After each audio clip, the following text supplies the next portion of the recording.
Ah. Jadi kan gini sih, ini kan kalau ini kan teman-temannya audiens dokter yang 2 nih. Nah, Hmm. buat yang para dokter, kalau misalnya mengalami fase nyeri atau tolong didiagnosis dengan benar, Hmm. minimal skalanya deh. Nanti ada cara untuk mendiagnosis nyeri agar lengkap Hmm. supaya kita tahu kausalnya, karena terapi paling penting adalah kausatif.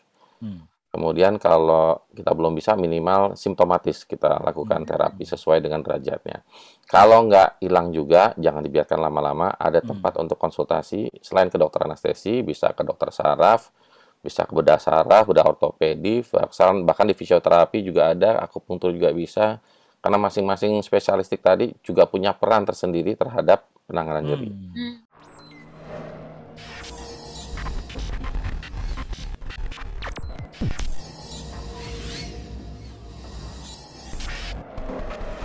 Assalamualaikum warahmatullahi wabarakatuh. Alhamdulillah kita bertemu kembali di podcast Dr. IC Berbagi, Stage for the Real Expert. Masih dengan tagline yang sama, duduk manis, berpikir kritis, dan tetap optimis. Baik, pada malam hari ini kita tappingnya ya nggak memecahkan rekor sih, tapi cukup malam, larut malam nih, 9:30 malam. Dan alhamdulillah masih ditemani sama teman-teman saya, sahabat-sahabat saya yang tetap setia di malam minggu yang nggak kelabu. Baik, nah kali ini kita kedatangan tamu yang istimewa, nanti akan saya perkenalkan, tapi saya panggil dulu nih teman-teman saya. Yang pertama, Dokter Ipo. Assalamualaikum, Po. Waalaikumsalam warahmatullahi wabarakatuh, dokter. Jadi Terima itu kasih, benar-benar hilang ya Ah, headsetnya? ada cuma kemarin saya pakai buat itu udah mulai studium general. Oh, Jadi khusus yang buat kuliah aja. Nanti biar wih. satu paket. Jadi itu namanya headset satu episode karena cuma dipakai di satu episode doang. Karena lebih nyaman sebenarnya tanpa headset sih, Dok. Oh Jadi gitu. ya, Wah, mantap, mantap. baik, terima Dan kasih, teman kita dokter. yang satu lagi nih, yang pakai baju merah, Dr. Farahia Nabila. Nabila, assalamualaikum. Ya, Waalaikumsalam, Dok. Gimana, nggak kemana-mana malam minggu ya? Enggak, belum, Dok. Mungkin besok. Tapi alhamdulillah kita ketemu sama narasumber nanti yang akan menjelaskan tentang satu hal yang mungkin belum banyak orang tahu ya. Seperti biasalah di tamu-tamu istimewa Dr. IC Berbagi kan pakainya keren-keren, ciamik, menggelitik, dan asik-asik. Dan yang sekarang ini kita kedatangan seorang dokter anestesi ya. Nggak pernah kayaknya ya dokter anestesi selama episode ini ya, baru yang pertama nih. Dan beliau adalah Dr. Priambodo, ya, spesialis anestesi, konsultan anestesi regional. Beliau merupakan staf di Departemen Anestesiologi dan Intensive Care FKUI RCM dan merupakan koordinator peminatan anestesi regional PPDS 2 Anestesiologi dan Terapi Intensif, dan main interestnya adalah di anestesiologi, terutama neuroanestesia, regional analgesia, dan pain management, dan katanya merupakan, dengar kabar ya, merupakan satu dari 3 pionir ultrasound untuk anestesi. Dan beberapa edukasi formal yang dijalaninya adalah di FKUI, lalu sebagai dokter umum, dan di tahun 1997 ya, lulus dokter umum di tahun 1997, lalu kemudian di tahun 2005 menjadi staf di Departemen Anestesi dan Intensive Care FKUI RSCM, dan menjalani beberapa training termasuk salah satunya adalah neuroanesthesia training di New Delhi, India, dan di tahun 2009 mendapat sertifikasi sebagai konsultan di regional anestesi dari Kolegium Anestesiologi dan Intensive Care di Indonesia. Dan banyak banget kalau kita bacain ya organisasi dan afiliasi yang baik di dalam dan di luar negeri yang diikuti, dan juga merupakan nasional dan internasional speaker. Dan waduh, banyak banget kalau misalnya saya sebutin. Kita sapa aja nih teman saya Dr. Priambodo, atau dipanggil Pipit atau Pri ya. Pri aja deh, soalnya ada satu lagi teman kita namanya Pipit. Assalamualaikum, Pri. Waalaikumsalam. Selamat malam semuanya. Aishi, Ipo, Nabila. Iya, kalau di angkatan kita nggak boleh pipit sembarangan cuma. Iya. Ada 2 soalnya, jadi ntar bingung ya. Oke. Ini Mas Pri, kan kemarin kan aku kan kontak ya, kita ngomongin apa nih? Oh, kita ngomongin aja nih mengenai update dari intervensi nyeri ya, dan peran dokter anestesi di dalamnya. Tapi sebelum ke arah situ mungkin, sebetulnya kenapa sih seseorang itu atau sesemanusia itu bisa mengalami nyeri gitu? Oke, nyeri sendiri sebetulnya adalah suatu alarm ya, anugerah yang diberikan oleh Allah itu untuk memberikan sinyal kepada kita bahwa ada something wrong loh di badan kita. Definisinya sendiri adalah suatu pengalaman emosional dan sensorik. Jadi ada dua tuh, baik itu sensorik secara fisiologis, secara badan, tapi juga emosional. Karena nanti konsep nyeri tiap orang akan beda-beda. Yang menandakan sedang terjadinya suatu kerusakan jaringan tubuh atau akan terjadi. Jadi belum terjadi, tapi akan terjadi. Itulah nyeri. Dan nyeri ini tadi sudah saya sebutkan sangat bersifat individual, tergantung dari pengalaman dia. Contohnya misalnya gini, seorang anak yang dididik dengan keras atau kasar misalnya, sering digaplokin gitu ya, kalau zaman dulu gitu ya, nari hanggara gitu misalnya. Bukan tidak mungkin nanti kalau dia menghadapi suatu trauma yang ringan kayak digaplokin atau luka kecil, buat dia bukan nyeri itu istilahnya. Tapi kalau buat seseorang yang mungkin belum ada memori tentang hal tersebut, mungkin jadinya dianggap sebagai suatu hal yang lebih hebat ketimbang yang belum pernah. Ya, kita kan sering dapat meme misalnya ya, orangnya tatoan gitu kan, tapi mau divaksin kemarin nangis-nangis seperti apa ya, seperti itu contohnya. Jadi, nyeri adalah suatu apa ya istilahnya ya, satu hal yang diberikan oleh Allah sebagai sinyal untuk menandakan kita bahwa something wrong di badan kita. Sehingga kalau kita mengalami nyeri, kita harus sudah mulai waspada, mencari tahu dari mana nih penyebabnya. Jangan-jangan ada sesuatu yang rusak dan kalau kita biarkan, akan bertambah parah kerusakannya. Seperti itu. Dan berarti nyeri itu tergantung dari persepsi juga ya, dan pengalaman sebelumnya ya? Betul. Pernah ada yang merasa gatal kan di sini? Nah, banyak. Gatal itu adalah satu sensasi nyeri yang paling ringan. Gatal masuk nyeri dok? Termasuk nyeri. Masuk loh. Kalau lagi stres ya ada yang tiba-tiba jadi gatal sih dok. Berarti reseptornya sama ya Pit? Beda-beda. Jadi reseptor nyeri itu macam-macam, mulai dari nerve ending yang bebas sampai ke reseptor tekanan, reseptor suhu, semua bisa menghantarkan nyeri. Kalau kita ditekan jari tangan kita atau anggota tubuh kita, kalau pelan kan nggak terasa nyeri ya, cuma terasa ada suatu sensasi tekanan. Tapi kalau makin keras dia akan nyeri. Selain ke iskemik misalnya bisa bikin seperti itu. Atau misalnya suhu juga, suhu sekian mungkin nyaman. Makin tinggi suhunya makin tidak nyaman, makin menyeri. Baik itu suhu panas maupun dingin juga seperti itu. Jadi memang hampir semua sistem saraf itu ternyata diteliti bisa, termasuk saraf otonom. Perannya cukup besar. Di situ. Dan nanti kalau kita ngobrol ke cancer pain, nah salah satu yang kan modifikasi adalah di saraf otonomnya. Saraf otonom. Betul. Masya Allah. Baik. Nah, kapan sebetulnya kita membutuhkan satu obat medikamentosa untuk nyeri? Kapan kita membutuhkan intervensi dari yang lebih intervensi ya, seperti dari anestesi ini? Baik. Yang jelas kapan kita mencari pertolongan kalau nyeri ya, kalau nyerinya nggak hilang-hilang kan, itu pasti.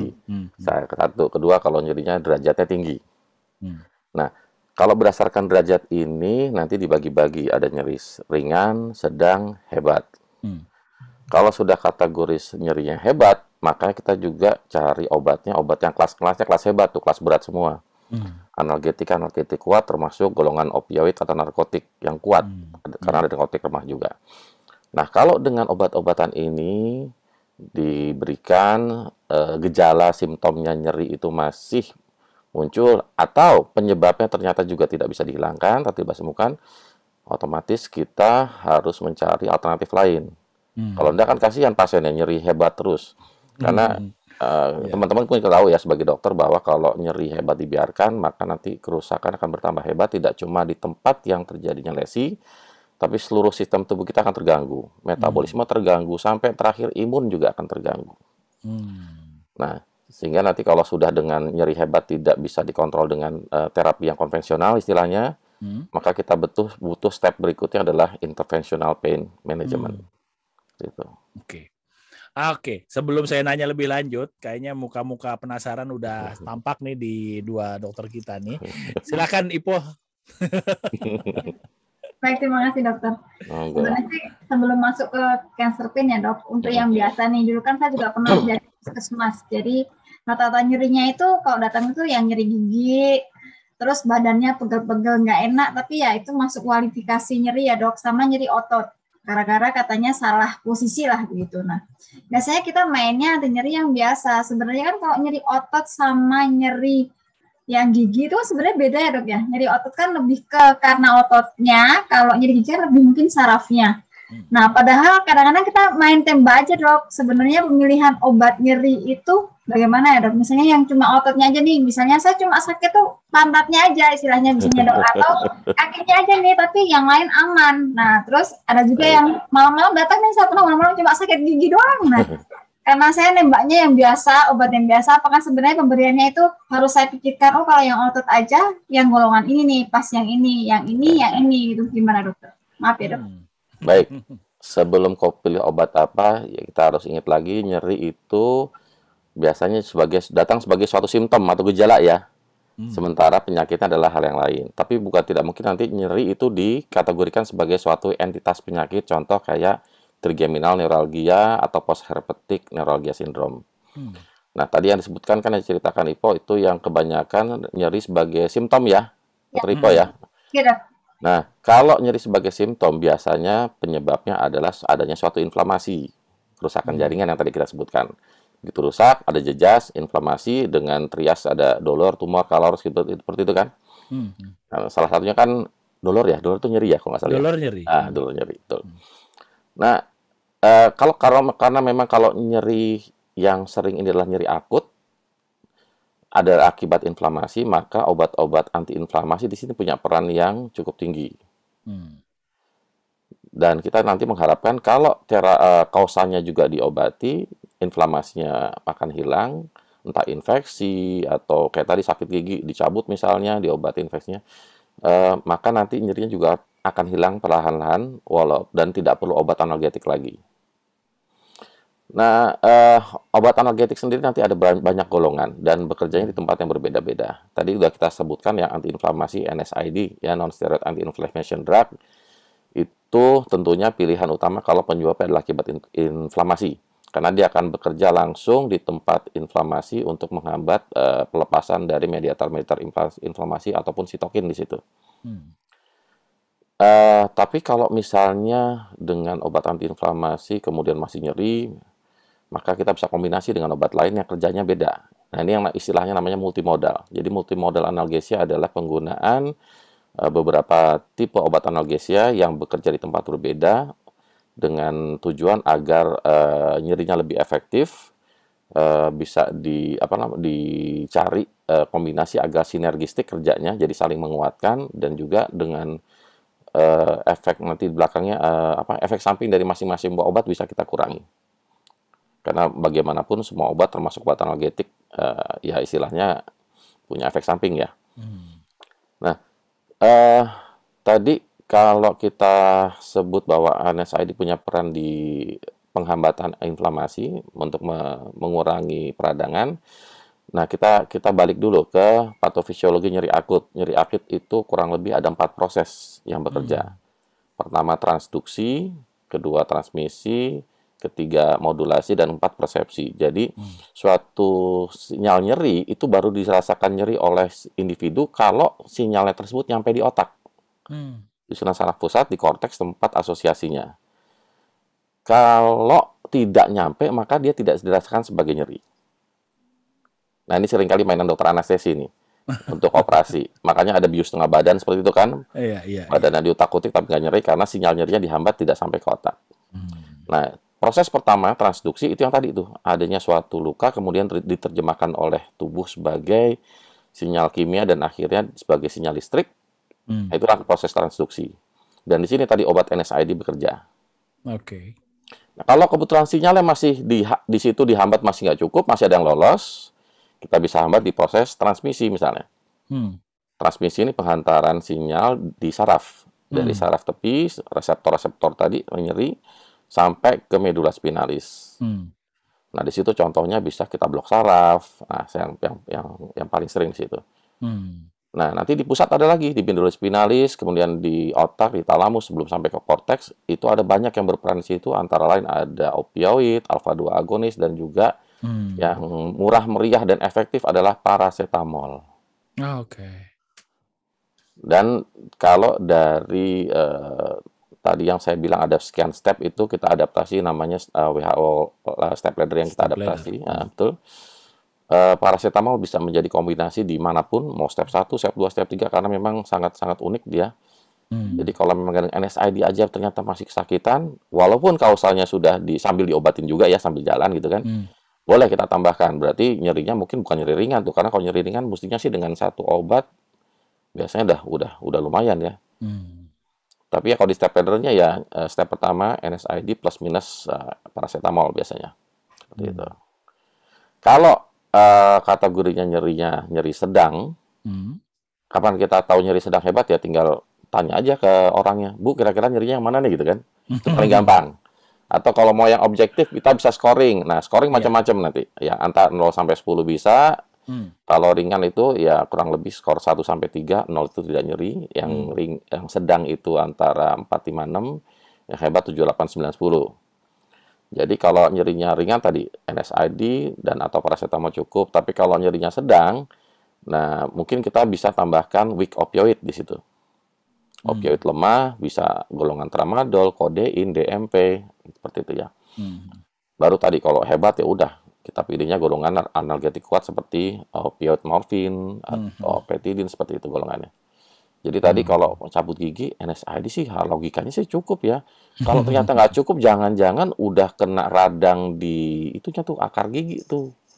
Wah, itu emang ada sampai yang bener-bener kayak udah main paracetamol, asmef, tambah tramal, tapi sama sekali kayak nggak ngefek. Malamnya tuh masih nangis aja sambil, ini kenapa pas sarafnya? Terus saya udah nggak siap lagi, dah ke dokter gigi aja, Bu. Gitu. Nah, Iya, karena sumber peradangannya ada terus ya. betul, sumber peradangan ada terus. Saya juga pernah tuh sakit gigi seperti itu. Alhamdulillah sih dengan 2 obat aja bisa tuh, NSAID sama paracetamol. Akhirnya ya tetap perawatan akar gigi juga. Kalau nggak kan kambuh lagi. Ya daripada sakit gigi mendingan sakit hati. Terbalik ya. Nggak ada. Bohong juga tuh. Bohong juga ya. Iya, betul. Kalau udah ngerasain sakit gigi, nggak mau juga sakit gigi. Yang tadi dibilang sampai ke saraf tuh betul tuh nggak enak banget. Saya pernah ngerasain juga. Jadi benar-benar pasien tuh sampai nggak bisa tidur, terus saya itu. Cuma jadi pas paracetamol bisa gabung, bisa bareng sampai 3 kali ya dok, sama-sama 3 kali nggak apa-apa ya? Nah, jadi gini, untuk terapi, kok udah kita kasih obat, kok masih nggak hilang ya? Ada beberapa hal nih yang berpengaruh. Nomor 1 tadi, sesuai nggak obat untuk derajatnya, ya. Jadi kalau nyeri hebat dikasih paracetamol aja, ya pastilah kurang lah. Pasti nggak cukup. Nah, atau dari dosisnya kurang cukup, dosis itu miligramnya, atau cara minumnya kurang tepat. Jadi pengulangannya tidak cukup. Kenapa? Karena kalau kita mengatasi nyeri dengan obat-obat analgetik, yang kita mainkan adalah konsentrasi obat di dalam darah, di dalam tubuh pasien. Kita berharap konsentrasinya cukup untuk menghasilkan efek analgetik. Kalau konsentrasinya turun, nyerinya muncul. Makanya kita perlu minum obat ulangan agar konsentrasinya dipertahankan cukup untuk menghasilkan efek analgetik.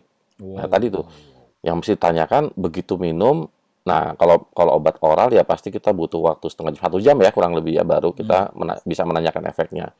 Kalau setelah minum kok masih sakit, ada kemungkinan dosisnya masih kurang.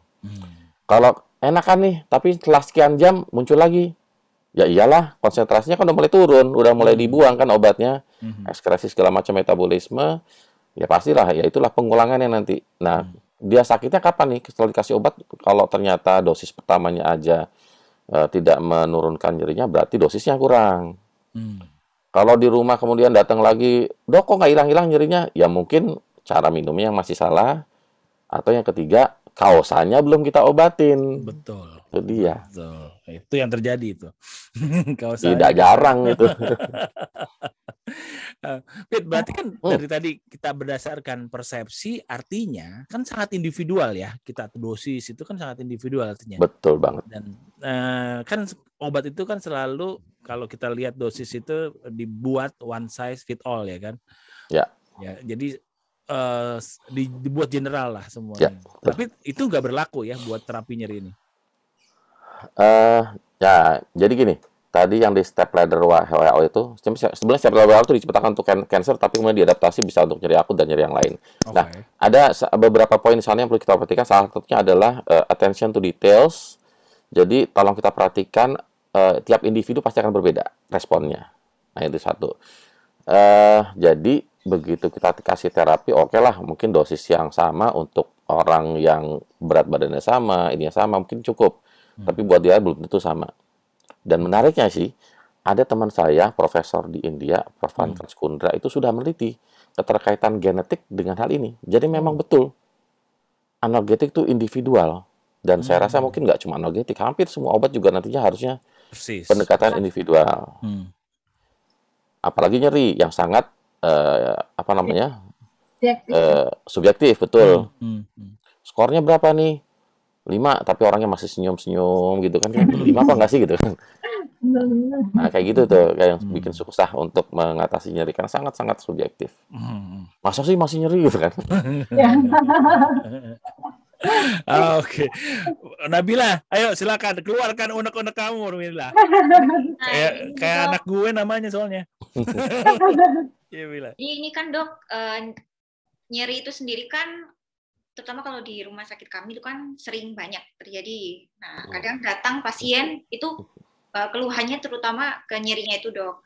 Nah, yang saya tanyakan, mungkin nanti sebelum ke cancer pain ya, dok. Kira-kira untuk penggunaan adjuvan itu gimana ya, dok? Tambahan-tambahan mungkin selain dengan golongan paracetamol campur dengan NSAID atau NSAID mungkin dengan weak opioid, strong opioid. Nah, ada lagi kan, dok, yang lain itu yaitu adjuvan.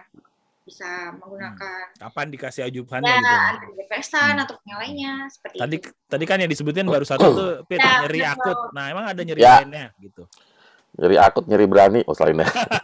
Itu takut. Ya, kalau berdasarkan waktunya biasanya nyeri akut, nyeri kronik. Nanti nyeri kronik nanti dibagi jadi yang kronik cancer maupun yang non cancer. Nah, nanti yang non cancer yang biasanya disorot adalah nyeri neuropatik.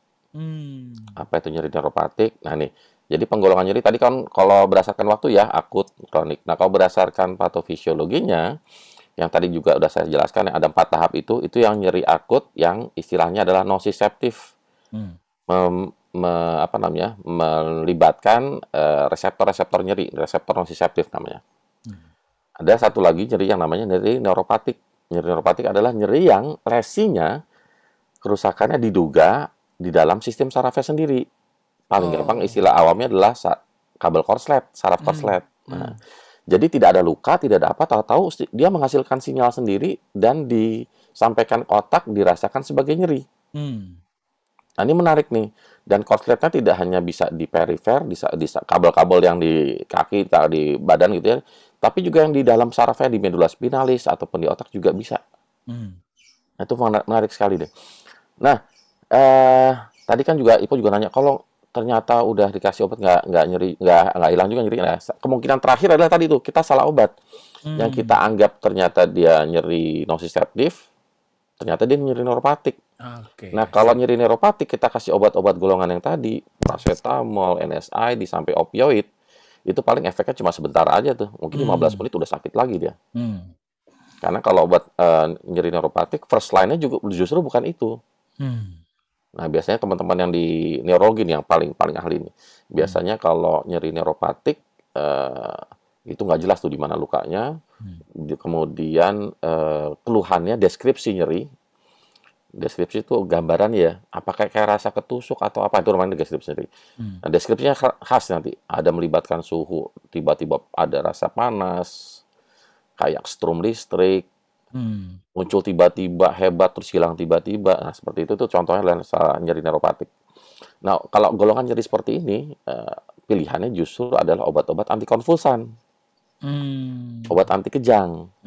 Lucu ya, buat kejang kok buat nyeri gitu. Itu pilihan pertama. Bisa dipilih dari golongan gabapentinoid, kemudian seperti pregabalin, bisa juga yang tricyclic antidepresan, TCA. Second line-nya bisa serotonin reuptake inhibitor, seperti itu, atau serotonin norepinephrine reuptake inhibitor juga bisa.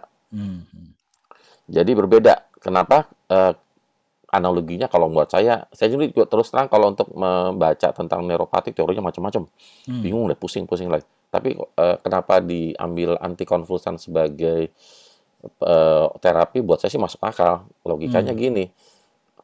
Kejang itu kan, dokter sih pasti tahu nih. Kalau kejang kan di anak sering tuh, itu akibat ada suatu cetusan sinyal ya di otak yang terlalu hebat, kemudian didistribusikan ke tempat organ tertentu dan dilihat sebagai kejang.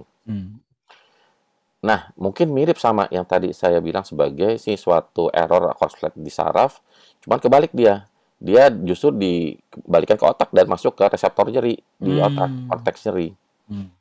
Jadi adanya suatu lecutan sinyal listrik yang tiba-tiba tanpa pencetus nyeri yang jelas ini yang coba dihambat. Biasanya kan kita bicara munculnya impuls listrik di saraf tuh akibat ketidakseimbangan membran sel ya, Dr. Esi ya. Ya, betul. Ada sinyal di sana, ada masuk elektrolit, sehingga nggak heran kalau obatnya adalah obat antikonvulsan yang bekerjanya untuk kestabilan membran sel. Seperti itu. Iya. Nah, untuk intervensi dari regional anestesi ini sendiri nih, itu berarti kerjanya dia di transmisi? Paling sering di transmisi. Walaupun juga bisa dimodulasi. Oke. Bentuknya apa aja sih kalau misalnya itu regional anestesi itu? Oke. Anestesia regional adalah teknik anestesia dengan memberikan obat anestetik lokal pada saraf target. Saraf targetnya macam-macam, tergantung dari areanya biasanya.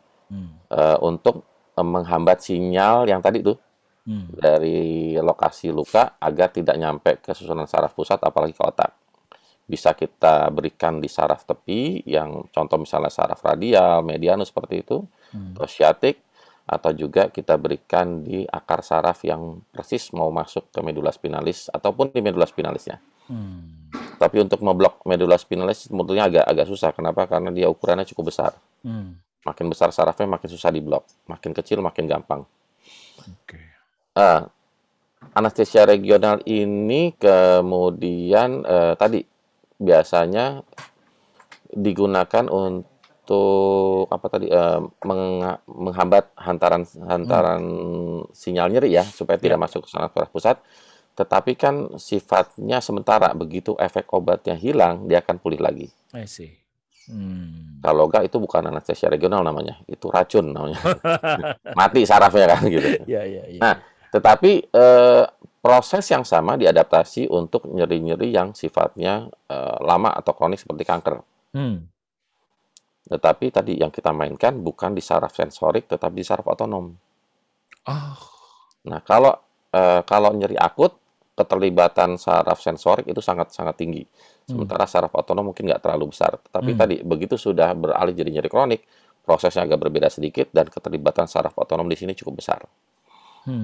Jadi nanti kalau untuk seperti itu, justru yang kita tembak adalah saraf-saraf otonom tertentu, karena nanti tiap area tubuh itu ada pusat-pusat saklar listriknya yang beda-beda lah istilahnya. Nah, itu kita tembak, bisa kita coba off-kan sementara, dan diharapkan nyerinya bisa berkurang. Nah, jadi anestesia regional di situ. Dan juga obatnya bisa diberikan selain untuk neurodisease, merusak saraf, atau juga untuk obat adjuvan dalam artian tadi untuk proses modulasinya, tapi bukan untuk transmisinya. Jadi kita bisa berikan opioid di situ, atau alfa-2 agonis, atau mungkin ketamin mungkin bisa. Wow. Jadi ngeblok ya. Betul. Makanya disebut blocker nih sebetulnya ini. Bukan blogger, ini blocker. Soalnya juga di blok dokternya, di blok sarafnya gitu. Iya. Makanya kami nggak boleh bekerja sama dengan perusahaan Go, itu nggak boleh. Goblok. Goblok nantinya. Nggak boleh kita. Silakan ya kalau ada pertanyaan nih, masih. Maaf dok, saya tanya lagi dok, kalau misalnya untuk blok nyeri itu kan saya pernah lihat juga kasusnya, itu kan obatnya dia akan injeksi terus kan dok. Jadi ada dosis yang dibawa-bawa itu pasien. Terus nanti ada hari kapan, biasanya ada mungkin 3 hari habis dimasukin lagi. Nah itu obat tuh jadi kayak itu di rumah juga aman kan ya dok? Maksudnya selama ini saya belum tahu efek sampingnya, dalam arti karena emang obat nyeri itu banget dikasih itu kayaknya pasien kayak IGD paling untunannya kalau pas habis mereka agak bingung untuk pencampurannya. Nah sebaiknya kalau blocking nyeri seperti itu tuh yang diperhatikan apa ya dok? Oke, jadi kalau teknik menghilangkan nyerinya menggunakan anestesia regional, biasanya dipilih yang blok continuous atau menggunakan kateter tadi ya. Ada selang kecil yang ditanam ke saraf tertentu. Paling sering sih saraf neuraksial, istilah kita neuraksial itu apa ya, di tulang belakang. Tulang belakang. Jarang, bisa sih di saraf tepi juga, di plexus brachialis atau di saraf medianus bisa, cuman jarang sekali. Alat Indonesia kadang-kadang suka nggak ada, kehabisan distributornya nunggu dulu gitu misalnya. Plus gampang kecabut, nggak enaknya. Nah, yang di medula spinalis ini ada teknik epidural, teknik spinal, dua-duanya bisa kita gunakan. Nah, tadi kalau kebetulan, nah tergantung dari tipe nyerinya seperti apa. Yang jelas kalau misalnya nyerinya yang memang sifatnya masih nociceptif ya, bukan neuropatik, itu biasanya obat anestetik lokal yang menjadi pilihan utama. Kenapa? Karena tadi mau seberapapun hebatnya inflamasi, sinyalnya pasti akan dihambat oleh obat anestetik lokal. Nah, beda kalau sudah yang nyeri kronik tadi, apalagi nyeri kanker, ya mekanismenya sudah beda lagi, bukan inflamasi yang utama. Nah, mungkin obat golongannya yang dipakai bukan anestetik lokal, tetapi mungkin opioid atau kombinasi anestetik lokal dengan opioid. Atau ajuvan lain seperti alfa-2 atau ketamin. Nah, kami juga ada beberapa pasien yang dipulangkan dengan obat seperti itu karena memang tidak ada pilihan lain. Kalau ada pilihan lain, biasanya kita pilih yang nggak usah bawa kateter. Jadi satu yang misalnya di neurolisis, itu enak tuh sekali tembak, sarafnya dimatikan bisa 6 bulan sampai tahunan, kan nggak usah bawa kateter, nggak usah diulang lagi, kecuali nanti sekian tahun kamu lagi diulang lagi. Nah, kalau kebetulan pakai kateter ini ya kita harus pastikan dulu, pilih-pilih dulu pasiennya. Apakah cukup mandiri, cukup mengerti untuk dikasih tanggung jawab penyuntikan obat atau tidak. Kalau nggak bisa, jangan. Bahaya malah justru. Walaupun demikian, tetap obat yang nanti diberikan sudah ditimbang-timbang dosisnya, konsentrasinya, agar kemungkinan kesalahan penyuntikan, overdosis itu sangat minimal. Pernah juga waktu itu jadi untuk menghindari kesalahan pencampuran atau pengenceran, jadi ya keluarga pasien tiap berapa minggu ngambil obat ke rumah sakit, kemudian diajarkan cara penyimpanannya gimana, cara penyuntikannya, ketentuannya berapa, maksimal berapa kali sehari, seperti itu. Bisa, cuman memang harus ada edukasi yang adekuat agar semua resiko tadi bisa diatasi. Jadi tidak pada semua pasien kita bisa berikan teknik tersebut. Harus ada yang mengawasi memang. Tadi aku kurang gitu ngerti. Saya mengenai nyeri kronik, dia di targetnya adalah sistem saraf otonom ya. Sistem saraf otonom kan simpatis parasimpatis. Maksudnya gimana? Bisa dijelasin nggak lebih lanjut? Ya, jadi ternyata sebagian nyeri itu selain diteruskan oleh saraf tepi sampai ke medula spinalis, ternyata ada yang dilewatkan ke susunan saraf otonom yang ada di daerah paravertebral atau di pinggir dari vertebra. Nah, itu ternyata bisa naik ke atas juga sampai ke ganglion striatum dan masuk ke otak juga. Menarik ternyata di situ. Jadi nanti area-area tertentu akan ada perwakilan saraf otonomnya yang harus kita bidik. Contoh misalnya kalau di daerah leher nyerinya atau kepala, yang kita bidik adalah ganglion stellatum yang ada di leher. Torak ada berarti plexus simpatetik di torakal. Nah, kalau di abdomen atas mungkin ada plexus celiac atau splagnik, sementara abdomen bawah di pelvis mungkin hipogastrik superior.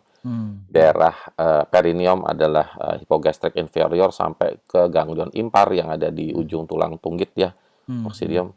Sementara kalau di kaki yang kita bidik adalah plexus simpatetik lumbar. Nah, itu letaknya beda-beda. Jadi itu kayak semacam saklar tuh. Contoh, ini ada pasien saya kemarin kanker, dia nyebar kanker dari kandungan leher rahim, tapi nyebarnya ke tungkai, ke pelvis. dan dia menginfiltrasi di otot-otot di situ. Hmm. Udah dioperasi, dibuang sebagian, tetapi ternyata masih kambuh lagi. Dengan obat-obatan, cuma efek sebentar, nggak nyampe 4 jam sudah sakit lagi. Hmm. Kalau kita kasih obat opioid terus, bisa sih, cuma nanti di rumah gimana gitu kan. Hmm. Tiap 2 jam minum obat, ya kasihan dosisnya banyak. Apalagi sekarang opioid juga ada Terbatas. betul. Hmm. Ini ngomong opioid ini kita mesti protes sama BNN nih. Jatah kebutuhan Indonesia dihitungnya jauh di bawah kebutuhan real. Iya. Nah, pada pasien seperti ini maka kalau apalagi sudah cukup udah kronik ya. Kalau masih akut biasanya nggak terlalu efektif. Kalau udah kronik ya di mana tadi sinyalnya disampaikannya tidak hanya lewat saraf medula spinalis tapi lewat saraf otonom. Nah, kita bisa tuh membidik saraf tadi, karena tadi kan di kaki berarti plexus simpatetik lumbal yang dibidik. Kalau yang kiri, yang kanan, tidak harus dua-duanya. Udah kita masukkan jarum yang cukup panjang, biasanya dari punggung, orangnya tengkurap, kemudian nanti sampai ujung jarumnya kira-kira diproyeksi tempat di mana plexusnya itu berada. Jadi dipandu dengan X-ray ya biasanya, terus dikasih zat kontras, disuntikan. Nah, kalau obat zat kontrasnya itu menyebar sesuai dengan proyeksi di mana plexus yang kita targetkan, berarti berikutnya langsung kita berikan obat untuk merusak saraf hydrodendrolisis. Saya pribadi lebih suka menggunakan alkohol karena lebih banyak ditemukan. Bisa juga menggunakan fenol atau zat yang lain juga bisa. Nah, begitu tuh dimatikan, ternyata selain efek simpatetisnya dihilangkan, berarti kan kalau simpatis hilang, kaki jadi lebih hangat karena vasodilatasi ya. Yes. Ternyata nyerinya juga ikut hilang. See. Kemungkinan ada banyak teori. Salah satu teorinya adalah kalau sudah nyeri kronik, itu ada penambahan ujung-ujung saraf otonom yang ikut nempel ke dorsal ganglion. Masya Allah. Sensori. Dan ini yang sebagai penghantar, ada kaitan tadi dengan kemungkinan hantaran lewat situ. Nah, itu nggak banyak sih, mungkin cuma 1-2 penelitian, jadi masih teori sih. Kepastiannya juga masih di banyak penelitian yang lain lagi. Nah, tapi yang ternyata fenomena berkurangnya sakit dengan saraf otonom di blok ini ya sudah established sampai sekarang. Jadi sudah lama nih, udah puluhan tahun mungkin sudah dikerjakan. Nah, cuman sayang kalau Indonesia mungkin masih belum banyak dikenal karena memang tentang terapi nyeri di Indonesia masih ketinggalan, masih belum banyak yang dokter yang mempelajari hal tersebut. Dan dalam itu ya mungkin 5-10 tahun terakhir lah kita benar-benar booming untuk teknik seperti ini. Wow. Dan kan aku baca di kurikulum VT itu mengenai USG guided itu. Betul. Itu gimana sih ceritanya, Fit? USG kan alat dengan menggunakan gelombang suara ultrasound, kita bisa menghasilkan gambaran anatomi tubuh manusia yang nggak kelihatan dari luar kulit kan? Iya. Nah, karena yang bagian dalamnya bisa ketahuan di mana, kita bisa juga nanti memasukkan jarum kita mengarah ke target di mana targetnya berada di antara organ apa, atau mungkin organ sendiri jadikan target dengan ya lebih akurat karena jarumnya bisa kelihatan, organnya kelihatan, kita bisa nusuknya ke arahnya ke arah tidak salah dan menghindari organ-organ penting, nggak nusuk pembuluh darah misalnya. Tapi ya tidak pada semua teknik alat ini bisa digunakan. Seperti tadi untuk misalnya blok simpatetik lumbal bisa sih, cuma nanti ada keunggulan, ada kerugian sendiri. Golden standarnya untuk tekniknya masih menggunakan siam atau fluoroskopi. Ultrasound bisa digunakan karena kita bisa tahu tuh tadi jarum kita melewati pinggir dari vertebra bisa, tapi ujungnya mungkin agak susah karena terlalu dalam. Kan ultrasound kalau terlalu dalam gambarnya nggak terlalu bagus. Kalau superficial bagus. Di situ, tapi bukan ini adalah suatu teknik yang lebih baru, bukan tidak mungkin di masa depan nanti bisa menggantikan golden standard yang sekarang. Wow. Untuk blok-blok yang sifatnya superficial, misalnya saraf siatik akan kita blok. Nah, ini akan lebih bermanfaat ketimbang fluoroskopi yang malah nggak bisa kelihatan apa-apa sel saraf. Jadi kalau targetnya ada target organ, ultrasound yang bisa kita pilih lebih. Contoh tadi kalau ganglion stellate bisa tuh pakai ultrasound. Kemarin juga ada pasien yang mengalami nyeri kronik di daerah leher kepala, kita blok pakai ultrasound guided, injeksikan alkohol di ganglion striatum, bagus hasilnya. Wow. Ipo, Nabila, kita mesti buka-buka buku anatomi lagi kayaknya ya. Mohon maaf kalau agak roaming ya bahasanya ya. Ya, pernah dengar. Dok, cuma kalau misalnya di blok, maaf ya dok, nanya sekali. Kalau sudah di blok simpatis gitu tuh nanti kemungkinan bisa refraktor atau balik gitu bisa nggak sih dok? Bisa. Bisa. Di blok ulang. Betul. Karena sel saraf juga punya daya regenerasi biarpun lambat. Kira kalau udah sekali blok udah ternyata tetap harus nanti balik, bisa kemungkinan bisa, tapi ya itu tadi rezeki tiap orang beda-beda.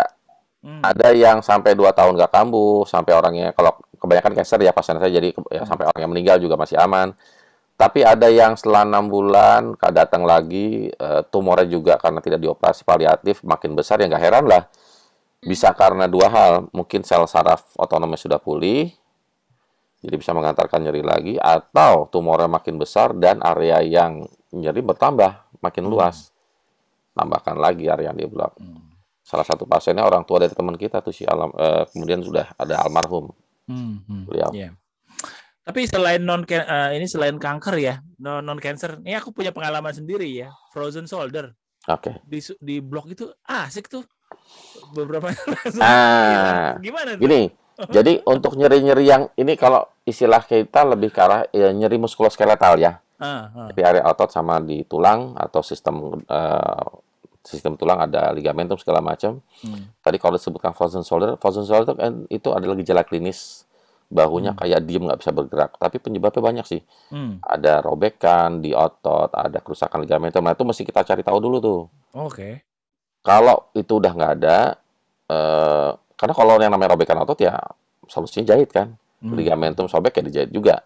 Nah kalau karena bahunya sakit, orang itu tidak mau menggerakkan sendinya, maka lama-lama sendinya jadi lengket. Nah itu yang disebut frozen shoulder. Nah penyuntikan di sendi bahu ini biasanya diberikan anestesiolokal plus steroid di situ dengan tujuan agar lengketnya itu dalam tanda kutip bisa lepas. Sehingga lama-lama bisa. Makanya tadi itu tidak hanya sebagai satu terapi aja, tapi juga harus dikombinasi dengan fisioterapi.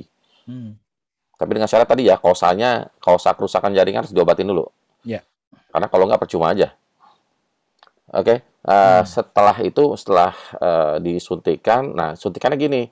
Kenapa pakai ultrasound lebih tepat? Karena itu kan jaringan lunak ya. Yeah. Kalau pakai X-ray, kita nggak bisa lihat ligamentum. Kita nggak bisa tahu di mana ada kartilagonya. Tapi bisa, cuma nggak setepat itu. Udah gitu juga, yang paling beda adalah bisa real time. Sambil nusuk, sambil kelihatan tuh jarumnya ke arah mana. Jadi nggak meleset targetnya. Kemudian kita injeksikan obatnya juga kelihatan masuknya kemana. Nah itu that's the beautiful of ultrasound untuk tindakan pain management. Udah gitu murah, mudah lagi, dan tidak ada samping, nggak kayak X-ray kan? Iya. Nah itu keunggulan dari ultrasound. Jadi that's very beautiful untuk terapi nyeri yang muskuloskeletal. Termasuk nanti juga kalau ada nyeri low back pain misalnya. Kalau penyebabnya dari sendi faset itu sendi antar tulang belakang. Nah ini suka diabaikan, dianggapnya nyeri low back pain itu adalah akibat saraf kejepit. Belum tentu. Justru paling sering biasanya karena lecet tuh sendinya, sambungannya. Nah kalau pada sindrom seperti ini, yang kita matikan atau kita tembak adalah saraf yang ke arah sendi tadi. Sarafnya saraf kecil. Cuman saraf sensorik itu doang. Nah, bisa nanti pakai teknik neurolisis kimia, cuman saya nggak pilih di situ karena bahaya, nyebar kemana-mana, kena area sensorik atau motorik kan bisa lumpuh. Yang dipilih teknik dengan alat radiofrekuensi namanya. Oke, apa itu? Alat radiofrekuensi ya, dengan gelombang radiofrekuensi, dia nanti menghasilkan panas tertentu. Oke. Sehingga bisa sampai 70-80 sarafnya bisa kita bakar, kita neurolisis. Wow. Atau dengan pulse. Nah, pulse itu apa ya? On off gitu ya. Ada pulsasi, sarafnya kita modifikasi. Jadi kayak kalau kita odometer tuh di mobil, penunjuk kilometer itu yang tadi sudah sekian banyak dibikin jadi 0. Ya, karena tadi secara teori juga kenapa ada chronic pain atau ada phantom limb pain itu karena kayak ada memori itu di saraf kita. Kalau phantom limb kan udah diamputasi kakinya Hmm. misalnya, tapi masih terasa Masih terasa nyeri. nyeri. Itu bisa menghilangkan tuh. Hmm. Panic pulse jadi bukan dibakar, tapi dengan di on off gitu dengan kecepatan 30 Hz misalnya, atau 10 sampai 30 itu bisa dengan selama sekian menit misalnya, itu bisa menghilangkan memori tadi. Nah itu menarik tuh.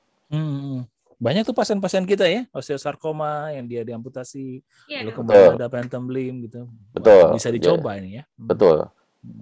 Pengembangan dari sinyal ini adalah ada yang namanya, ya ini yang apa namanya modalitas paling tinggi di dunia terapi nyeri, spinal cord stimulation, Hmm. SPS, SCS sorry. Jadi kalau tadi yang saya sebutkan itu kan cuma ditembak sekali pakai jarum ditusukkan ke sana gitu ya, target saraf. Nah ini nggak ada yang diimplan. Hmm. Jadi kalau memang sumbernya nggak bisa diapa-apain, nggak bisa dihilangkan, kita implan elektroda di saraf tulang belakang, elektrodenya bisa dihantarkan gelombang tadi tuh, Hmm. gelombang radiofrekuensi, sehingga sinyal nyeri dari ekstremitas atau dari tepi itu tidak bisa mencapai medula spinalis atau otak. Karena teori gate control, Oke. teori gate control menyatakan bahwa kalau ada sinyal masuk ke dalam zona saraf pusat, medula spinalis atau otak, itu mana yang duluan, itu yang akan dihantarkan ke atas, ke otak. Jadi terus-menerus ini dihantarkan sinyal impuls modifikasi agar sinyal nyeri dari perfer nggak bisa masuk. Yang masuk adalah sinyal yang non nyeri ini.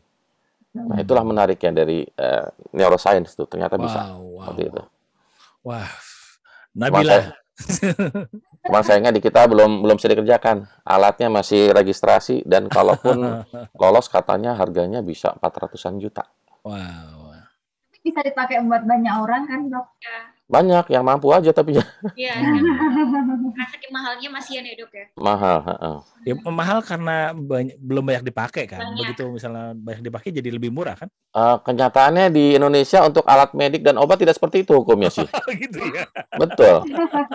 Coba aja lihat sekarang antibiotik udah banyak yang buat, harganya tetap mahal-mahal aja, diduga ya karena apa namanya bahan bakunya ya. Itu nggak semua orang yang punya gitu. Iya. Seperti. Nah kalau Alkes saya nggak tahu kenapa tuh. Bila, silakan tanya Bil. Waduh, Ya, dok, jangan ya. terpukau dengan penjelasan Dr. Priambodo aja. Tadi yang loh. dibilang tentang mengiris memori-memori kayak gitu, itu keren banget loh dok. Maksudnya kalau misalnya itu tadi seperti odometer terus dihilangkan seperti itu sangat-sangat bermanfaat banget dok, ya kan? Ya. Banyak sekarang itu yang mungkin perlu seperti itu dok. Ya, tapi itu bahasa mudah ya, analogi mudah ya. Yang aslinya sih jelimet banget itu. Iya, pasti dok.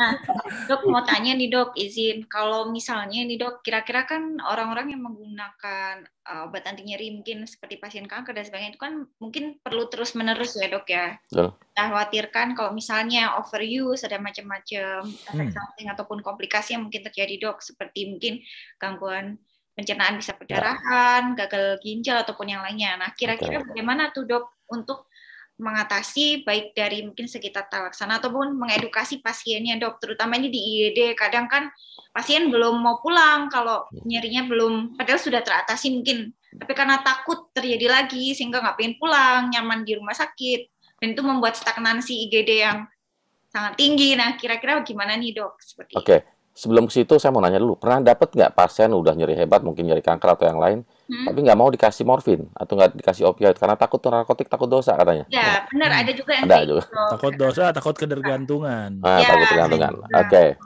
Ya, jadi PR kita buat edukasi. Jadi kita percaya bahwa Allah menciptakan segala sesuatu itu kan ada manfaatnya ya. Tidak ada manfaatnya, semua pasti berguna, termasuk narkotik. Jadi beginilah memang narkotik diciptakan untuk nyeri-nyeri yang hebat. Tinggal masalah bagaimana memanage agar tidak ada penyalahgunaan. Sehingga edukasi merupakan bagian dari terapi opioid. Nah, kita juga harus bisa mengedukasi mereka bahwa beda antara adiksi sama ketergantungan. Kecanduan itu adiksi, ketergantungan itu dependensi. Beda. Apa bedanya itu, Bet? Kalau adiksi biasanya orang itu secara fisik dia nggak butuh, tapi dia biasanya karena secara rekreatif aja sifatnya. nyamannya atau secara psikologisnya aja yang dia butuhkan. Tetapi secara biologis tubuhnya dia nggak memerlukan itu. Oke. Tapi yang dependensi adalah yang secara fisik dia membutuhkan. Nyeri kronik atau misalnya karena cancer tadi, sumber nyerinya masih ada, belum bisa dihilangkan, masih badannya membutuhkan zat-zat untuk menghilangkan nyeri dari sistemnya. Nah, itu namanya dependen. Selama penyebabnya masih ada, kausalnya masih ada, kita bisa jelaskan ke pasien akan mustahil kalau kita hilangkan nyerinya. Dan itu biasanya saya jelaskan di pertama buat pasien-pasien cancer. Pak, Bu, ini kalau kausalnya penyebab cancer masih ada, saya akan bohong kalau saya bilang nyerinya bisa hilang. Ya dong, penyebabnya ada, gimana logikanya dia bisa hilang nyerinya? Iya dok. Jadi sebagai simptom, jadi penyakit. Nah, jadi itu nomor satu premis yang harus kita bangun ke pasien. Jangan sampai dia berharap nanti kalau kita harus bisa menghasilkan terapi yang 0 skornya. Jangan. Kedua, harus dijelaskan juga bahwa dia akan memang harus selalu tergantung dengan obat ini. Kalau tidak, nyerinya akan muncul lagi. Itu namanya dependensi secara fisik tadi. Jadi begitu obatnya menghasilkan konsentrasi yang cukup, dia analgetik. Tapi begitu turun, karena di stop oleh pasien sendiri misalnya, jangan heran kalau nyerinya muncul lagi. Ya, ini edukasi agar dia tidak menurunkan dosis seenaknya dia, harus patuh pada compliance instruksi dari kita. Kalau enggak, gagal semua ntar yang kita rencanakan buat terapi pasien. Jadi terjadi salah kaprah ya, Pit ya. Artinya Betul. Yang ditakutkan itu sebetulnya bukan dependensi, tapi adiksi itu ya. Betul. Dan disangkanya kalau misalnya kita tergantung mesti minum obat anti nyeri terus, disangkanya kita akan adiksi, padahal itu adalah dependensi. Betul. Justru jangan lepaskan itu. Contoh kayak orang penyakit hipertensi atau diabetik. Dia akan dependensi dengan obat-obatnya masing-masing kan? Karena kalau enggak obat anti hipertensinya dihentikan, tensinya naik lah gila-gilaan nanti. Yang tadinya terkontrol. Banyak orang yang menganggap tensinya terkontrol, udah nih, saya nggak perlu minum obat lagi. Ya salah kan berarti. Sementara dia hipertensi yang esensial. Nah kayak gini nih, mesti kita ubah, kita edukasi pasien agar jangan sampai ikut salah kaprah. Kayaknya bukan pasien aja yang perlu kita edukasi ya, Pet ya. Pengadaannya juga ya, yang ya. Itu dia tuh. Tapi memang beda tipis sih antara antara adiksi sama dependensi. Ada sih soalnya sih yang dia sakit takutnya dengan nyeri, akhirnya dia minum obat sebelum tidak sesuai dengan anjuran. Oke. Belum waktunya. Betul. Karena dia takut. Karena takut nyeri muncul gitu ya, Dok. Ya jadi adiksi dong itu ya, seperti itu. Itu adiksi, makanya tadi bedanya beda tipis memang. Kalau sudah sampai ke keterlibatan emosional, rekreasi ya itu adiksi. Oke. Ya, tapi pada kanker umumnya sih dia tidak akan menimbulkan adiksi ya, hanya dependensi. Betul. Oke. Biasanya selama nyerinya masih ada, jarang adiksi. Dan itu juga tuh justru buat teman-teman dokter nih untuk memberikan obat opioid karena masih ada ya itu tadi opioid fobia ya. Jangan takut ngasih obat opioid, apalagi obat kuat kalau nyerinya masih ada. Pasien nggak akan depresi napas selama dosisnya sesuai. Itu aja. Dan nggak ada no ceiling effect kan? No ceiling effect ada juga sih. Ada juga? Ada. Jadi gini, maksudnya ada beberapa obat opioid yang kalau sudah miligram tertentu ditambah lagi, mungkin efek analgetiknya tidak terlalu banyak berubah, tapi efek sampingnya yang nambah. Nah, di situ analgetiknya ceiling effect ya, tapi efek yang ini enggak. Nah, di situ yang nanti kita perlu ada rotasi opioid atau kita ganti ke jenis lain atau teknik yang lain. Oke. Ini jadi menarik dan makin dalam. Hati-hati, kalau makin dalam kita nggak bisa keluar lagi. Tenggelam dalam kasihkan ilmu. Silakan Ipo atau Nabila kalau misalnya mau ada pertanyaan lagi. Oh ya, oke. Dok, saya akan kembali yang awal. Dok, kalau misalnya kita ngasih obat, kita harus evaluasinya misalnya nih Dok, sehari, 2 hari, atau 3 hari untuk menambah obat berikutnya. Terus terang kalau saya mau ngasih obat yang untuk terapi neuropatik kayak gabapentin atau apa yang biasa dipegang neuro, itu saya masih kadang-kadang agak kurang pede. Jadi biasanya saya jarang memberikan kecuali memang udah nggak, kok ini nggak mempan ya, baru saya tambahin tuh dok. Dosisnya pun mungkin saya nggak main yang besar, saya coba 2 kali dulu. Karena kan kalau yang udah spesialis kan berarti 3 kali, atau ini beliau ada hitungan sendiri lah. Nah 2 kali enak, oh ternyata pakai ini. Karena kadang-kadang pernah tuh dok saya kasih GABA yang ya pokoknya golongannya, itu pasiennya malah jadi nggak nyaman, jadi dia malah kena yang efek sampingnya di sinus. Jadi ya nggak itu ya dok. Kompetensi di seberapa jauh serang anti nyeri itu dilakukan oleh dokter umum, dokter spesialis atau spesialis. Bagaimana sebetulnya pengaturannya? Kalau dokter umum sih penggunaan opioid merupakan salah satu kompetensi ya.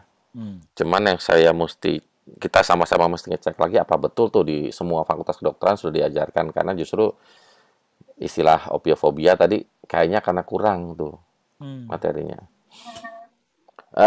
Sementara kalau yang obat-obat untuk neuropatik ini memang lebih ke spesialistik ya, kalau udah neuropatik ya. Sementara dokter umum atau yang non spesialistik mungkin sebagai first line aja pemberiannya, bahwa tadi tuh kalau dengan opioid nggak hilang, neuropatik nggak akan hilang dengan opioid, akan sebentar aja, habis itu balik lagi. Bagaimana kita mengetahui bahwa itu neuropatik dan bukan nociceptive.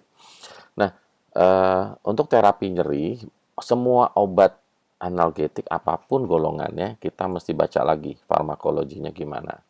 Jadi kenapa 2 kali, kenapa bukan 3 kali seperti itu, atau sebaliknya kenapa harus 3 kali bukan 2 kali. Termasuk tadi itu ada beberapa obat seperti gabapentin misalnya, itu seringkali memang banyak individu yang kalau langsung diberikan malah efek sampingnya yang muncul. Sehingga harus ada penyesuaian dulu di awal. Low dose, baru nanti dinaikkan bertahap. Jadi memang kalau obat gabapentin, strateginya adalah gunakan dosis rendah dulu, naikkan bertahap dalam waktu mungkin ya 3 hari, 5 hari lah. Targetnya kalau dewasa mungkin sekali minum 300. Jadi kalau yang 100 pada dewasa mungkin kurang tuh. Kenapa demikian? Karena nanti memang kebutuhan dosis gabapentin memang minimal segitu.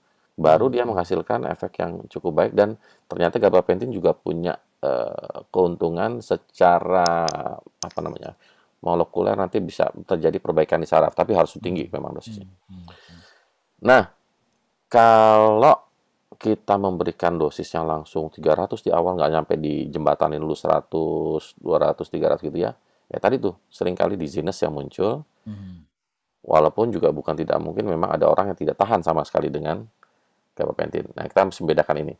Nah, sekarang kapan kita mesti evaluasi? Kalau saya sebagai anestesiologis lebih suka yang cepat ya. Jadi biasanya benar. Jadi kalau saya pribadi biasanya saya akan lihat dosis pertama saya efeknya seperti apa. Kalau misalnya efek masih kurang, mungkin saya harus naikin dosis. Belum cukup. Apapun obatnya. Tapi paling enak kalau orangnya dirawat. Ya, kalau rawat sih. Tuh. Dan harus diingat juga bahwa nyeri hebat itu salah satu indikasi rawat loh. Iya. Jadi kalau hebat, masukkan aja rawat, diobservasi di ruangan, kita coba dosisnya. Nah, kalau yang rawat jalan, apa boleh buat? Mungkin tinggal masalah edukasi kapan dia harus kembali lagi untuk penyesuaian obat. Jadi mesti jelaskan, Bu, ini obatnya diminum mungkin sehari 2 hari dulu ya, kita lihat nih efeknya. Kalau kurang, kita naikkan. Atau kalau kelebihan efek ini akan kita kurangi dosisnya. Nah, seperti itu harus kita lakukan. Jadi benar-benar harus individualistik penyesuaian dosisnya, tinggal bagaimana kita menjelaskan pasien agar dia patuh kepada apa yang kita inginkan. Kalau enggak kan, wah nih dokternya nggak manjur nih, shopping dokter aja ntar ganti-ganti terus dia, nggak sembuh-sembuh juga. Iya.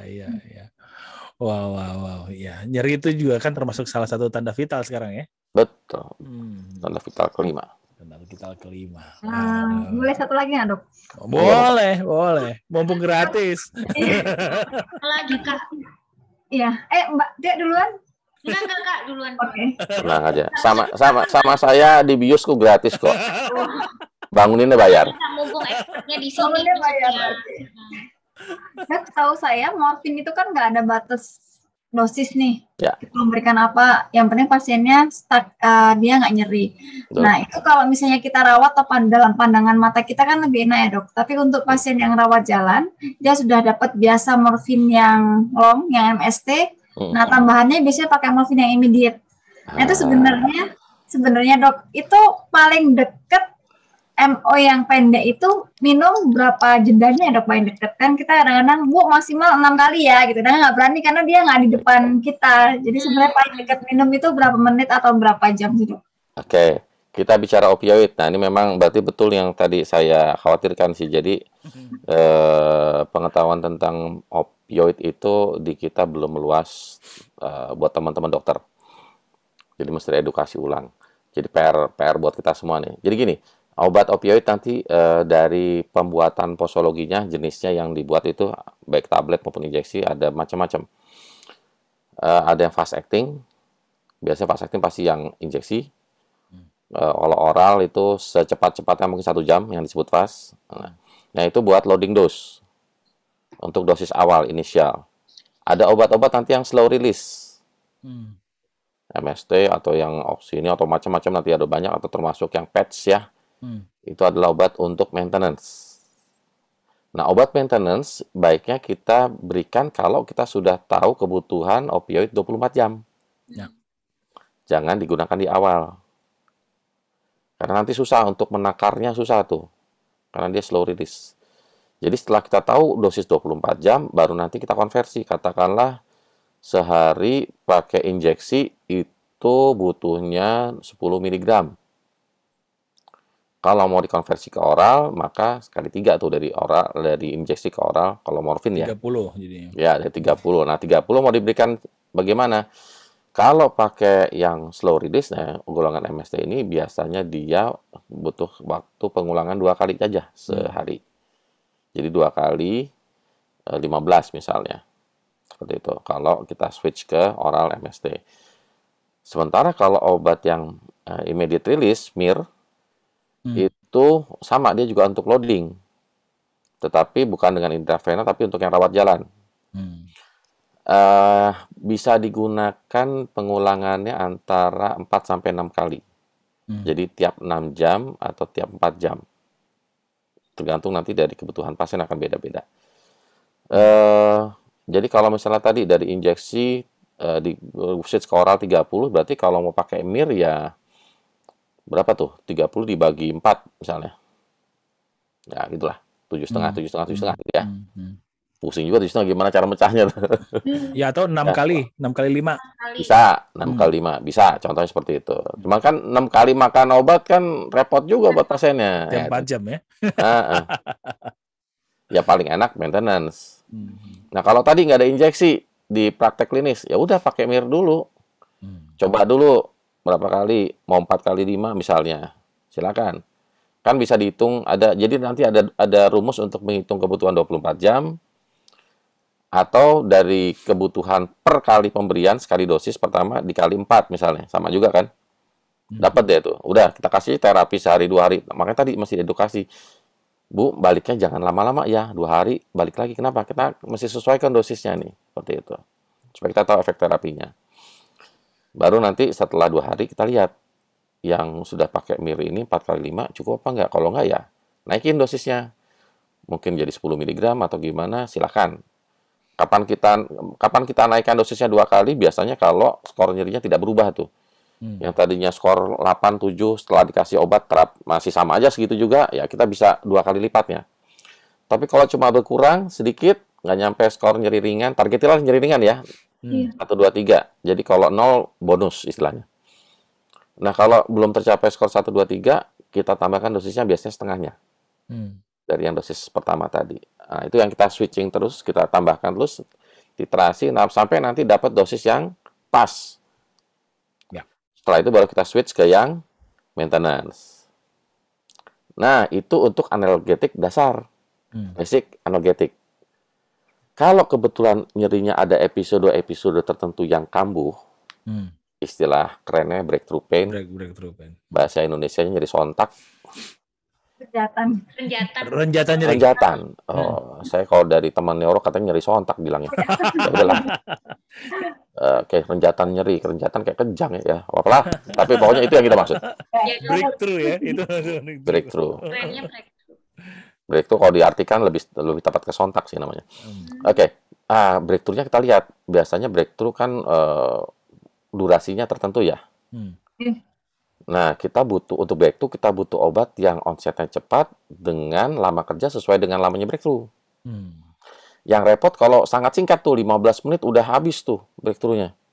Hmm. Obatnya belum diminum atau baru diminum, efeknya belum ada, nyerinya udah hilang. Nah, itu yang repot. Nah, sampai sekarang kita di Indonesia kekurangan obat untuk yang seperti ini. Kalau di luar negeri ada yang kayak lollipop. Efeknya cepat, habis itu dilepas lollipopnya udah. Dia sekian menit akan hilang juga. Nah, kita belum ada seperti itu. Kalau obat oral dimakan, nunggu efeknya aja bisa 1 jam, nyerinya hilang duluan. Nah, itu agak repot memang. Jadi, untuk terutama buat cancer ya, yang sering seperti ini ya, kita butuh analgetik yang basic sama analgetik itu breakthrough.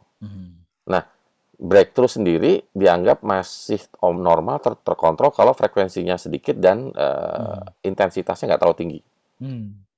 Jadi kita tidak bisa harapkan pasien dengan cancer pain tidak ada breakthrough. Oh, nggak akan mungkin, nggak akan mungkin. Itu terlalu ideal banget. Mungkin ada 1-2, tapi jangan harapkan semua pasien seperti itu. Jadi breakthrough itu normal selama bisa terkontrol breakthrough-nya. Oke. Betul ya. Pri, berarti ini sistem kita adalah deskalasi ya, bukan eskalasi dalam penanganan nyeri ya. Artinya kalau misalnya pasien nyeri nih hebat nih di IGD masuk, kita langsung IV dulu, baru kemudian kita switch ke oral, gitu? Nah, kapan eskalasi, kapan deskalasi? Kalau nyeri akut, mungkin akan deskalasi. Oke. Kalau nyeri yang kronik, terutama cancer, biasanya akan eskalasi. Jadi ada 4 step tadi kan, nyeri ringan, sedang, hebat, kemudian yang butuh interventional pain, yang paling tinggi. Jadi kalau misalnya pasien datang, pintu pertama kapan kita menentukan dia di step berapa adalah scoringnya. Sambil kita cari tadi, kausanya apa nih kan. Supaya tahu kita nih, nociceptive atau neuropatik misalnya, atau cancer pain.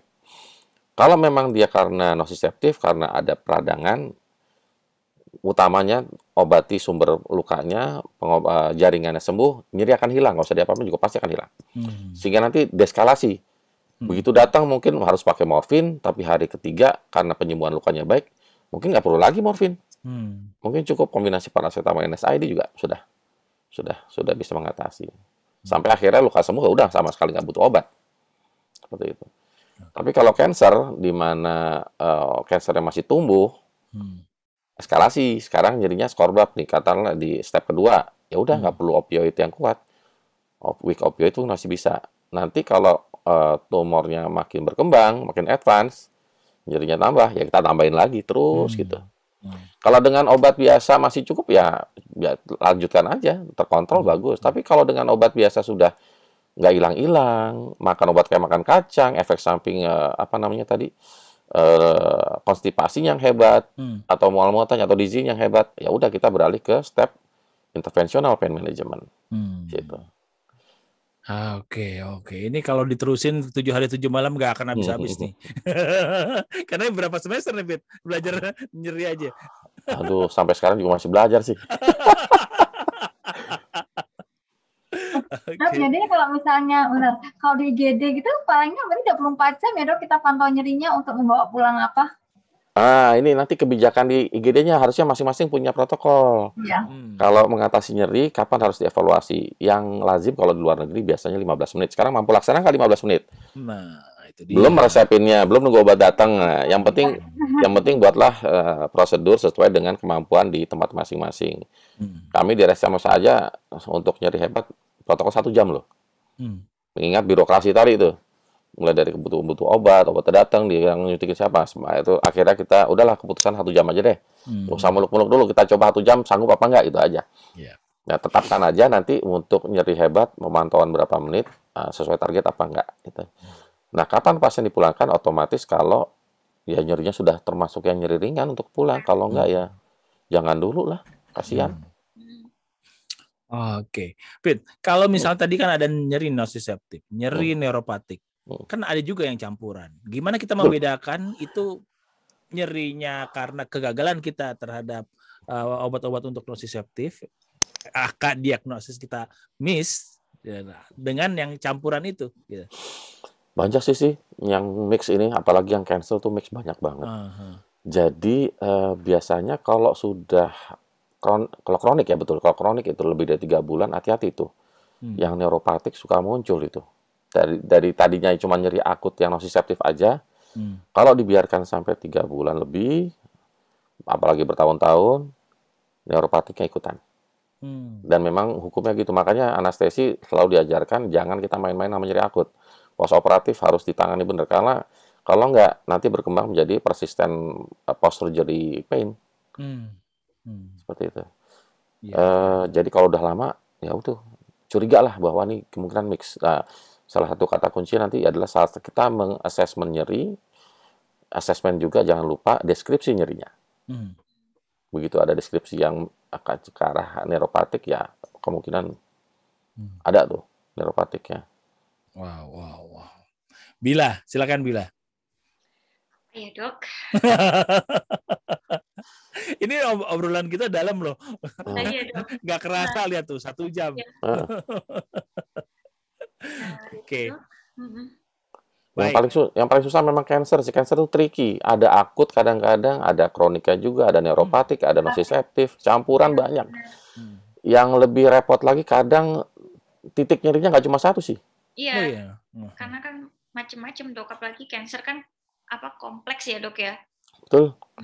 Dan gue dapat banyak kasus ya. Itu justru pasien cancer tapi nyerinya bukan dari cancer. Jadi ada nyeri yang terkait cancer, ada yang terkait terapi cancer, ada yang tidak terkait sama sekali. Tadi yang muskuloskeletal itu. Jadi karena dia tumornya di daerah, katakanlah di leher atau kepala, dia posisi kepala yang tertentu, udah posisi tulang belakang lehernya berubah tuh. Sendi fasetnya juga berubah satu. Ada juga yang mungkin ada 30 kasus lebih, dia di bagian bawah, entah itu kandungan atau digestif, nyerinya nyeri sendi sakroiliak. Jadi lecet tuh sendi sakroiliak panggulnya. Kita injeksi di situ sekali, bagus. Jadi, tidak terkait langsung dengan kansernya. Jadi inilah gak enaknya kalau kita menangani nyeri kanker, harus sebagai detektif yang inilah, kayak detektif Conan lah, harus jago untuknya. Berapa titik, masing-masing titik penyebabnya bisa beda-beda. Dari tahu untuk titik yang benar di mana kira-kira untuk mematikan nyerinya itu ya dok. Betul, tiap titik beda-beda itu. Kenapa bukan Sherlock Holmes, ini Conan malah. Kau takut nanti kalau sama-sama tua ya, Conan juga lama ya. Kalau kelihatan dok tahunnya. Tapi sih ada detektif yang baru, siapa detektif yang baru? Agatha Christie juga sama. Lama itu. Referensinya sama-sama ini. Iya, film detektif gak ada yang baru lagi ya? Enggak. Gak ada dok kayaknya. Oke. Nah, yang terakhir nih, Mbak Pit, mengenai neuroanestesia. Ya. Itu kan bidang baru juga tuh. Sedikit aja mungkin. Itu apa sih? Nggak gini, itu kan tadi makanya saya bilang di awal tadi, mohon maaf kalau banyak roaming istilah ya, roaming istilah di anestesi biasanya nggak semua dokter ngerti, apalagi awam nggak. Jadi neuroanestesia ilmu untuk anestesi di bidang bedah saraf biasanya. Jadi bedah saraf baik itu di otak maupun tulang belakang, nah itu disebut neuroanestesia. Contoh ya kalau ada tumor di otak, gimana agar otaknya dibuka, ya pasien tetap survive. Karena otak adalah bagian selain vital itu sentral dari segala macam ya. Plus ya ringkih ya. Bengkak dikit salah. Kalau bengkak, kita bius otaknya bengkak, operator nggak bisa kerja tuh. Itu satu contoh. Jadi kita harus bisa target klien kita ada 2 di situ. Pasiennya sendiri supaya survive, kedua agar operator bisa bekerja dengan baik. Contoh. Nanti ada lagi teknik yang macam-macam, termasuk itu kan baru tumor. Nanti ada yang gangguan vaskular di otak misalnya, clipping, itu lebih jelimet lagi. Ada yang nanti paling seru lagi adalah awake craniotomy. Gimana otaknya dibuka tapi orangnya tetap awake. Ada lagi itu. Tuh. Banyak, jadi itulah neuroanestesia dari mulai termasuk nanti untuk trauma kepala juga. Otaknya begitu kebentur, bengkak, nah itu dia tuh paling susah tuh. Nah, dari sampai ke critical care yang termasuk ilmu neuroanestesia. Wow. Berkembang banget ya. Beda banget pada saat zaman kita dokter umum ya. Kita karena belum terekspos sih, karena dulu kan nggak ada stase bedah saraf sih. Oh iya. Nah, kita nggak ada di dokter umum, nggak ada stase bedah saraf, makanya kita nggak terekspos sama hal seperti itu. Nggak heran kalau waktu itu sih yang masuk residen bedah saraf bukan dari kita, Oh, dulu gitu. kan. Sekarang udah banyak. Oke. Oke, ini nggak kerasa kita udah 1 jam lebih, gila sih. Kalau menurut gue sih ini ilmu yang bagus dan relatif baru Emerging. ya buat Ya, kalian. emerging buat Indonesia. Dan banyak konsep-konsep yang sebetulnya mesti kita luruskan ya, Fit, ya, mengenai salah satunya penggunaan opioid tadi ya. Untuk awam dan juga untuk masyarakat ini. Dan ya, seperti tadi gue bilang, kalau misalnya kita terusin, wah ini bisa sampai 4 semester kali ya. 4 semester. Mungkin seperti ritual Dr. Aisy berbagi, silakan kesan pesannya nih ya, Ipo sama Nabila terhadap narasumber kita kali ini.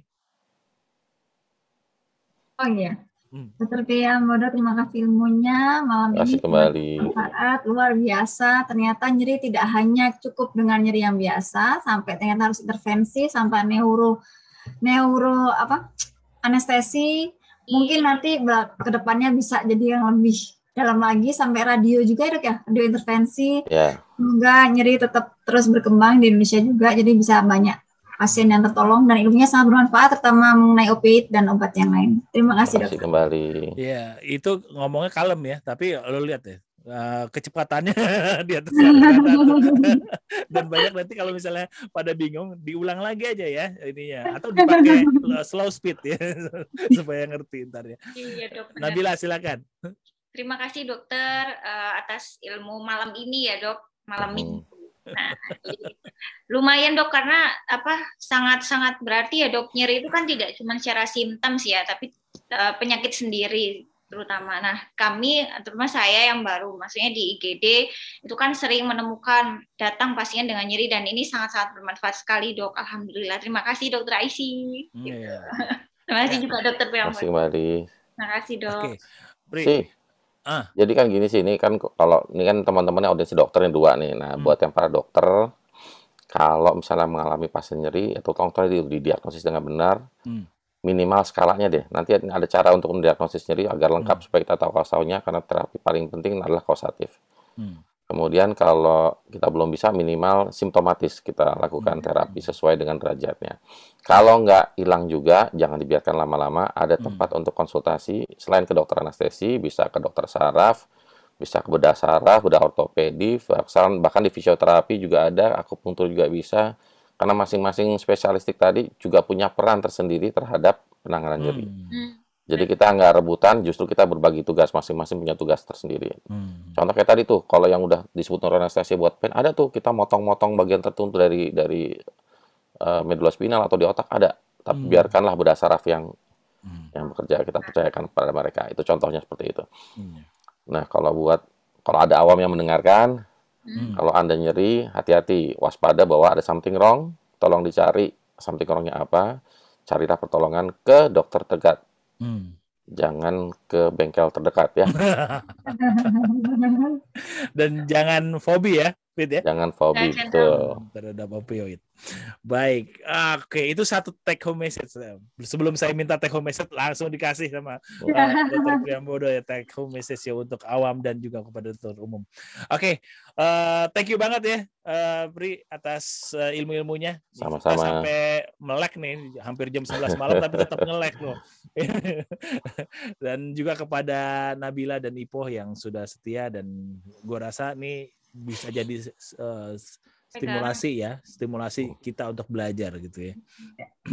Dan banyak banget, dan ilmu kedokteran itu dan teknologi akan sangat berkembang. Kita nggak boleh ketinggalan, dan kita harus catch up terus gitu ya. Dan nggak usah khawatir gitu dengan pendaringan kita, bahwa seperti tadi yang Dr. Priambodo sampaikan, nggak usah berebutan terhadap hal tersebut, karena ilmu berkembang, kita ambil peran di bagian masing-masing untuk penata-laksanaan yang komprehensif untuk pasien-pasien kita. Oke. Terima kasih atas semuanya. Kita sampai di ujung dari podcast Dr. Aisy Berbagi, dan sobat-sobat Dr. Aisy Berbagi, seru banget kan apa yang sudah kita bahas pada malam hari ini, dan dinantikan pembicaraan dan diskusi-diskusi yang seru dengan narasumber-narasumber yang asik, ciamik, dan menggelitik, masih dengan tagline yang sama. Apa, Poh? Duduk manis, berpikir dan tetap optimis. Oke, sampai jumpa di episode Dr. Aisy Berbagi selanjutnya. Assalamualaikum warahmatullahi wabarakatuh.